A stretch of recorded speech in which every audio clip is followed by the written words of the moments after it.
Welcome to the 8th reading of my memoir, The Innocence of Guilt. Although my father and I drifted apart, a natural ally existed in my grandfather, albeit a restricted one. He loved me unconditionally, but wasn't always allowed to show it. He'd attempt to defend me and catch a stern look from his son that said, "You're not the man of the house, so keep your place." Din secretly winked at me then, a look that said, "Best keep quiet." He said we were the black sheep of the family.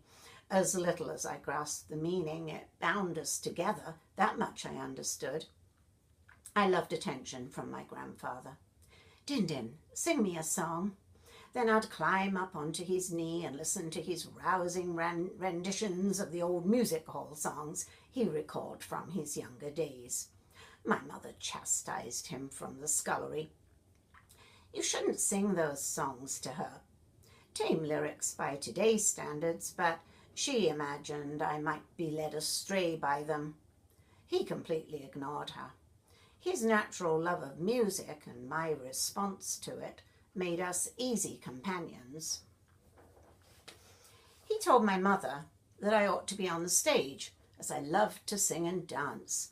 Ever since my parents took me to the Regal Cinema in Crouch Street to see Doris Day and Jean Nelson in The Lullaby of Broadway, I'd been in love with the concept of performing. I entertained my family and any visitors to the house.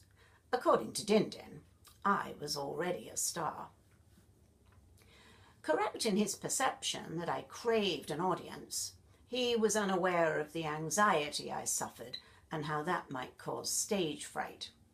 He only knew that his little granddaughter heard a song once on the wireless and knew it off by heart.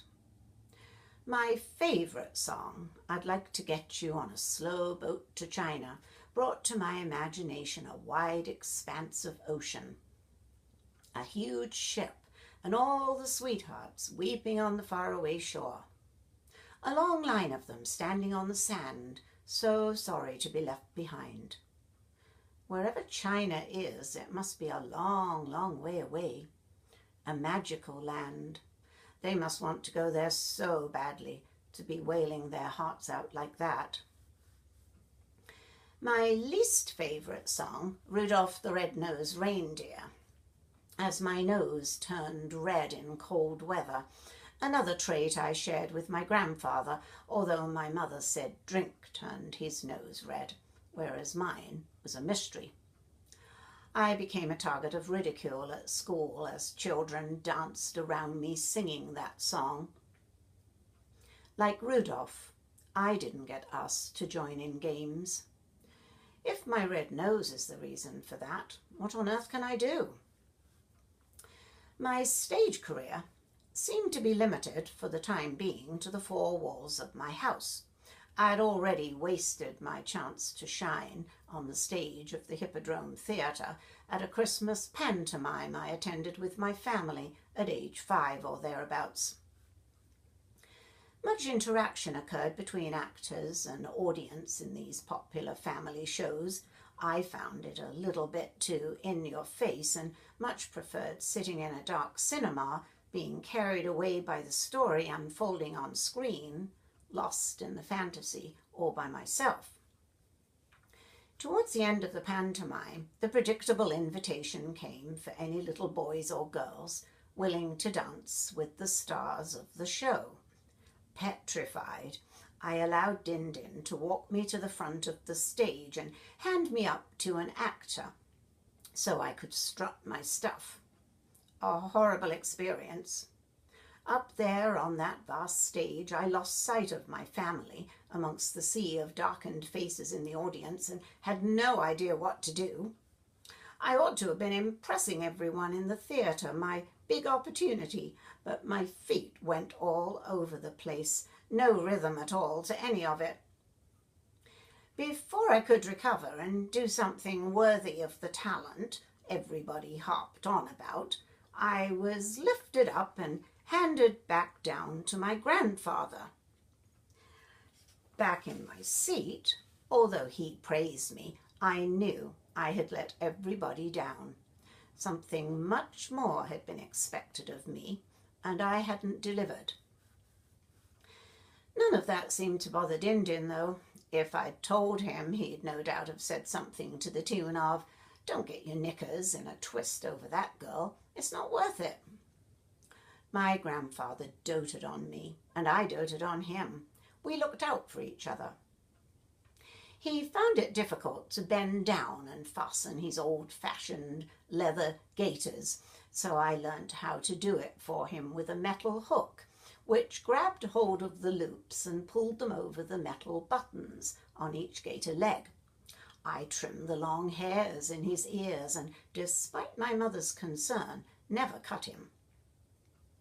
When I suffered from a cold, he fetched his small bottle of whiskey from the larder and mixed a little with sugar and warm water in a small glass. It gave me such relief, although my mother berated him for giving me alcohol. Because of the closeness between us, she often accused me of pestering him. She said once that I must be patient with him because his eyesight was poor. In an attempt to venture into his blurry world one day, I screwed up my eyes, stumbled around the room, bumped into furniture and knocked a few things over before my mother caught on and told me to open my eyes whilst I still had them. Although in his mid-70s by that time, Din Din still did jobs that brought in money. Because of the nature of his work, both David and I were no strangers to cemeteries. As well as being a pallbearer because of his strong shoulders, he also tended the lawns. We accompanied him and played amongst the headstones, trying to read the old worn lettering. Fascinated by some of the old monuments above the graves, especially the ones with large pieces broken off, I imagined the dead bodies lay inside at ground level, and if I peeked hard enough through the gloomy, cobwebby spaces, perhaps I would see them. Din Din liked to visit the live cattle market at the bottom of North Hill at Middleborough. On Saturdays, David and I often went with him. No signs of death there.